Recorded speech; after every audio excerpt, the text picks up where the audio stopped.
सत Shri Akal ji, welcome back to my channel. This is Sandeep Kaur. I hope तुसी सारे ठीक ठाक होवोगे।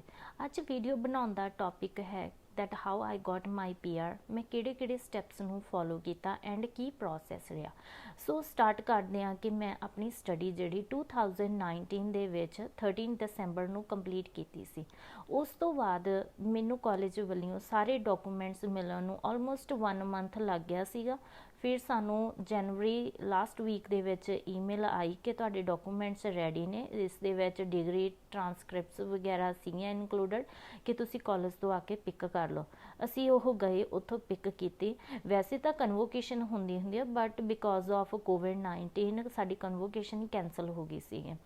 सो इस दसंबर टू जनवरी 1 मंथ सीगा। जॉब मेरे को ऑलरेडी सीगी बट मैं जॉब कर नहीं सी रही बिकॉज आपां लीगली तौर पर एलिजिबल नहीं होंगे जो अपनी स्टडी कंप्लीट हो जाती है। सो आपां नूं वर्क परमिट अपलाई करना मैंडेटरी हो जाता। सो बहुत सारे स्टूडेंट्स ये रिस्क नहीं लेंदे, कई करते रहंदे आ कि चलो कोई गल नहीं, वैसे तो इग्नोर हो जाता। इस दे विच जदों मैनूं 26 और 7 नूं डॉकूमेंट्स मिले, उस तो नैक्सट डे ही वर्क परमिट अपलाई करता सीगा without wasting any day.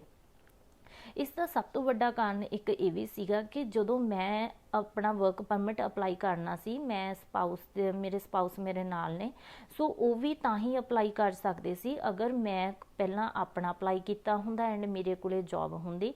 Because spouse दी जिहड़े वर्क परमिट तां ही एक्सटेंड हुंदा अगर उन्हां दा प्रिंसीपल एप्लीकेंट जो कि मैं सीगी उसके कोले B ग्रेड A ग्रेड और जो भी नौक दे विच जॉब्स आउंदियां ने उसके कोल होवे। सो मैं अपनी जॉब आ जिहड़ी फैब दे फस्ट वीक ही स्टार्ट करती सी एंड कंपनी तो जॉब लैटर लैके नाल ही स्पाउस का वर्क परमिट अपलाई करता सीगा। विद इस दे विच असी कोई भी रिस्क नहीं सी लेना चाहुंदे, कोई डिले नहीं सी करना चाहुंदे कि पता नहीं हुंदा कदों कोई पॉलिसी वगैरह चेंज हो जाए। सो जदों मेरा 1 साल का एक्सपीरियंस स्टार्ट होया, मैं मिड दे विच जाके अपना नाल ही IELTS की तैयारी शुरू कर ली सी एंड मैं IELTS का एग्जाम दिता सीगा।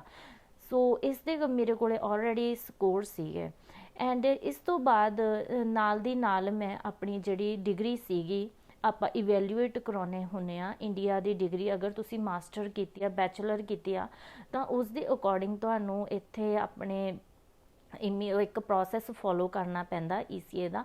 सो उस दे अकॉर्डिंग आपां नूं अपनी डिग्री है जिहड़ी वो वेरीफाई करवाउणी हुंदी है एंड फिर ही इत्थों दी इमीग्रेशन अपनी इंडियन डिग्रीज़ नूं कंसीडर करदी। ये वाले प्रोसैस नूं उस टाइम 3 to 4 मंथ्स लग गए सीगे। सो दैट्स वाई मैं ऑलरेडी अराउंड सैप्टेंबर दे और अगस्त के अराउंड स्टार्ट करता सीगा।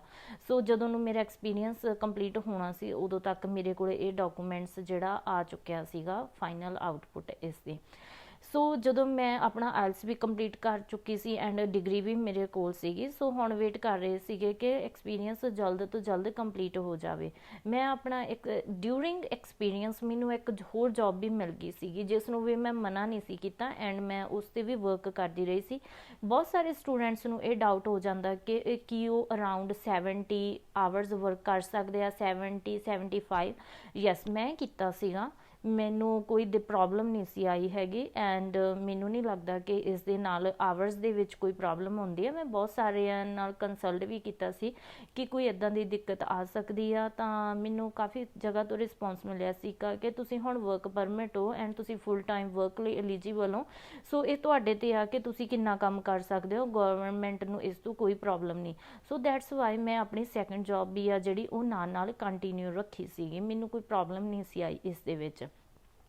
जदों हुण ये सारा कुछ तां नाल दी नाल चल रहा सीगा एंड जिहड़ी स्टडी जदों मेरा experience March they which complete होया उस दे नाल ही मैं अपनी फाइल क्रिएट करके उसनूं पूल दे विच पाता सीगा and during that process government वालों एक पॉलिसी भी आ गई सीगी मे दे विच आपां TR to PR दे लई जिहड़े सी अपलाई कर सकदे सी। मैं उस दे लई भी एलिजिबल सीगी बट मेरे कोले स्कोर अच्छे सीगे। सो मैं सोचा कि मैं क्यों किसी दी सीट क्यों किसी का स्पॉट खराब करना। सो मैनू ऑलरेडी इनविटेशन आ गया सीगा। सो मैं उस दे लई अपलाई करता। जदों अपलाई किया तां असीं अपना जिहड़ा ਪ੍ਰੋਸੈਸ ਸਟਾਰਟ ਕਰਤਾ ਸੀਗਾ। ਸਭ ਤੋਂ ਪਹਿਲਾਂ ਤਾਂ ਇੱਥੇ ਫਿੰਗਰਪ੍ਰਿੰਟਸ ਲਈ ਅਪਲਾਈ ਕੀਤਾ, ਕ੍ਰਿਮੀਨਲ ਰੈਕੋਰਡ ਦੇ ਲਈ, ਨਾਲ ਹੀ PCC ਇੰਡੀਆ ਤੋਂ ਜਿਹੜੀ ਆਪਾਂ ਅਪਲਾਈ ਕਰਦੇ ਹਾਂ ਉਹਦਾ ਵੀ ਇੱਕ ਡਿਫਰੈਂਟ ਪ੍ਰੋਸੈਸ ਹੁੰਦਾ ਵਾ। ਸੋ ਉਸ ਨੂੰ ਵੀ ਆਉਣ ਨੂੰ 1.5 ਮੰਥ ਲੱਗ ਜਾਂਦਾ। ਉਸ ਤੋਂ ਬਾਅਦ ਇਸ ਹੋਰ ਜਿਹੜੇ ਡਾਕੂਮੈਂਟਸ ਜਿੰਨੇ ਵੀ ਸੀ ਸਾਰਿਆਂ ਨੂੰ ਕਲੈਕਟ ਕੀਤਾ। ਮੈਂ ਆਪਣੀ ਵੀਡੀਓ ਦੇ ਵਿੱਚ ਡਾਕੂਮੈਂਟਸ ਦੀ ਲਿਸਟ ਮੈਂਸ਼ਨ ਕਰ ਦਿੰਦੀ ਹਾਂ ਕਿ ਅਸੀਂ ਕਿਹੜੇ ਡਾਕੂਮੈਂਟਸ ਲਗਾਏ ਸੀਗੇ। ਸਭ ਤੋਂ ਪਹਿਲਾਂ ਤਾਂ ਜੌਬ ਲੈਟਰ ਮੈਂਡੇਟਰੀ ਹੁੰਦੀ ਆ। ਉਸ ਤੋਂ ਬਾਅਦ ਪੇ ਸਟੱਬਸ ਜਿਹੜੇ ਸਾਨੂੰ ਚੈੱਕ ਮਿਲਦੇ ਆ, ਉਸ ਤੋਂ ਪੇ ਸਟੱਬ ਆ ਜਿਹੜਾ ਉਹ ਵੀ ਆਪਾਂ ਨੂੰ ਨਾਲ ਦੀ ਨਾਲ ਮਿਲਦਾ ਹੁੰਦਾ। ਮੈਂ ਉਹਨਾਂ ਸਾਰਿਆਂ ਨੂੰ ਕਾਪੀ ਕਰਕੇ ਉਹਨਾਂ ਨੂੰ ਸਕੈਨ ਕਰਕੇ ਆਪਣੀ ਇੱਕ ਸੌਫਟ ਕਾਪੀ ਨਾਲ ਦੀ ਨਾਲ ਬਣਾ ਲਈ ਸੀਗੀ ਐਂਡ ਉਹ ਸਾਰੀ ਮੇਰੇ ਕੋਲੇ ਆਪਣੇ 27 ਚੈੱਕਸ ਦੀ ਕਲੈਕਸ਼ਨ ਸੀਗੀ। ਇਸ ਤੋਂ ਬਾਅਦ ਜਿਹੜੀ ਹੋਰ ਡਾਕੂਮੈਂਟਸ ਸੀ, ਇੰਡੀਆ ਦੀਆਂ ਟਰਾਂਸਕ੍ਰਿਪਟਸ, ਡਿਗਰੀਜ਼ ਲੱਗੀਆਂ ਸੀਗੀਆਂ ਐਂਡ ਇੱਥੋਂ ਦੀ ਜਿਹੜੀ ਸਟੱਡੀ ਸੀਗੀ ਉਸ ਦੀ ਟਰਾਂਸਕ੍ਰਿਪਟ ਐਂਡ ਡਿਗਰੀ ਤਾਂ ਮੈਂਡੇਟਰੀ ਹੁੰਦੀ ਆ। ਨਾਲ ਮੇਰੇ ਸਪਾਊਸ ਸੀਗੇ, ਉਹਨਾਂ ਦਾ ਪ੍ਰੂਫ ਸੀਗਾ। ਅਸੀਂ ਮੈਰਿਜ ਸਰਟੀਫਿਕੇਟ ਲਗਾਇਆ ਸੀਗਾ ਸਪਾਊਸ ਦੇ। ਹੋਰ ਉਹਨਾਂ ਦੀ ਕੋਈ ਸਟੱਡੀ ਵਗੈਰਾ ਦਾ ਕੁਝ ਨਹੀਂ ਸੀਗਾ। ਉਹਨਾਂ ਦਾ work permit, passport and marriage certificate ਲੱਗਾ ਸੀਗਾ। ਮੇਰੇ ਜਿਹੜੇ ਡਾਕੂਮੈਂਟਸ ਸੀਗੇ ਉਹ ਕਾफ़ੀ ਜ਼ਿਆਦਾ ਸੀਗੇ। ਇੱਕ ਤਾਂ ਕਾਮਨ ਸੀਗੇ ਜਿਵੇਂ PCC ਵਗੈਰਾ, ਇੱਥੋਂ ਦੇ ਫਿੰਗਰਪ੍ਰਿੰਟਸ ਹੋ ਗਏ, ਕ੍ਰਿਮੀਨਲ ਰੈਕੋਰਡ ਸੀਗਾ, ਵਰਕ ਪਰਮਿਟ ਸਾਡੇ ਦੋਵਾਂ ਦਾ ਹੀ ਲੱਗਿਆ ਸੀਗਾ। ਅਤੇ ਮੇਰੇ ਡਾਕੂਮੈਂਟਸ ਦੇ ਵਿੱਚ ਕਾਲਜ ਦੀਆਂ ਇੰਡੀਆ ਦੇ ਕਾਲਜ ਦੀਆਂ ਡਿਗਰੀਜ਼, ਜਿਹੜੀ ਮੈਂ ਇਵੈਲੂਏਟ ਕਰਵਾਈ ਸੀ ਡਿਗਰੀ, ਉਸ ਦਾ ਪ੍ਰੂਫ, ਮੇਰੇ ਪੇ ਚੈੱਕਸ ਵਗੈਰਾ ਐਂਡ ਜਿਹੜੀ ਜੌਬ ਲੈਟਰ ਹੁੰਦੀ ਆ ਉਹ ਬਹੁਤ ਮੈਂਡੇਟਰੀ ਆ। ਇਸ ਤੋਂ ਇਲਾਵਾ ਹੋਰ ਉਹ ਕੀ ਦੇਖਦੇ ਆ ਕਿ T4 ਹੁੰਦਾ ਕਿ ਸਾਡਾ ਜਿਹੜਾ ਟੈਕਸ ਜਿਹੜਾ ਉਹ ਕਾਊਂਟ ਹੋ ਰਿਹਾ ਹੁੰਦਾ। ਗੌਰਮੈਂਟ ਵੱਲੋਂ ਇੱਕ T4 ਨਾਂ ਦਾ ਡਾਕੂਮੈਂਟ ਇਸ਼ੂ ਕੀਤਾ ਜਾਂਦਾ। ਸੋ ਮੇਰੇ ਕੋਲੇ ਆਲਰੇਡੀ ਜਿਹੜਾ ਅਕਾਊਂਟ ਸੀਗਾ RCA 'ਤੇ, ਸੋ ਮੈਂ ਉਸ ਤੋਂ ਸਕਰੀਨਸ਼ਾਟ ਲੈ ਕੇ ਹੀ ਲਗਾਤਾ ਸੀਗਾ। ਇਹ ਸਾਰੇ ਡਾਕੂਮੈਂਟਸ ਦੀ ਕਲੈਕਸ਼ਨ ਤੋਂ ਬਾਅਦ ਅਸੀਂ ਇੱਕ ਸਾਰੀ ਆਪਣੀ ਫਾਈਲ ਨੂੰ ਪ੍ਰੋਪਰ ਵੇ ਦੇ ਨਾਲ ਰੀਡ ਕੀਤਾ ਐਂਡ ਫਿਰ ਜਾ ਕੇ ਸਬਮਿਟ ਕੀਤਾ ਸੀਗਾ। ਯੈਸ, ਮੈਂ ਗੱਲ ਦੱਸਣਾ ਭੁੱਲ ਗਈ ਕਿ ਮੈਂ ਵੀ ਮਿਸਟੇਕ ਕੀਤੀ ਸੀਗੀ ਇੱਕ।